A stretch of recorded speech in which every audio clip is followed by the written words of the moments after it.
सिंधु माथरी की तहज़ीब ते तहक़ीक़ के सिलसिले में रुख सिंधी अवां सां मुखातिब आहियां। अॼु पाण सिंधु सभ्यता ते तहक़ीक़ कंदड़ माहिरनि बाबति ॻाल्हि ॿोल के सिलसिले में भेरूमल महरचंद आडवाणी बाबति ॻाल्हाईंदासीं। सिंध के क़दीम तारीख़ ऐं सक़ाफ़त समेत ॿोली ते तहक़ीक़ कंदड़ ॾेही माहिरनि में भेरूमल महरचंद आडवाणी जो नालो शामिल रहियो आहे। पाण 1875 ईस्वी में हैदराबाद सिंध में जन्म वरितो। पाण सानवी तैलीम हैदराबाद में हासिल कई। भेरूमल एक्साइज़ खाते में 28 साल नौकरी कई। बाद में नवंबर 1924 में कराची के ॾियाराम जेठमल सिंध कॉलेज में सिंधीअ जो लेक्चरर मुक़ररु थियो।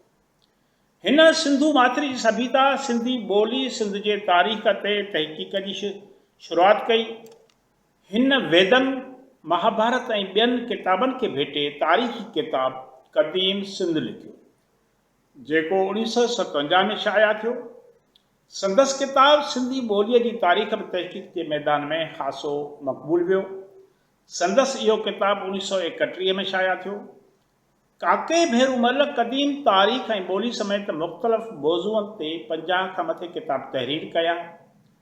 पाण नंढे खंड जे विरहाङे बैदि भारत जे शहर पुणे हलियो वियो, जिते 1953 में लाॾाणो कयो। संदसि अहम किताबनि में क़दीम सिंध, सिंध जे हिंद जी तारीख़, सिंधी ॿोलीअ जी तारीख़, सोढनि जी साहिबी या राणनि जो राज शामिल आहे।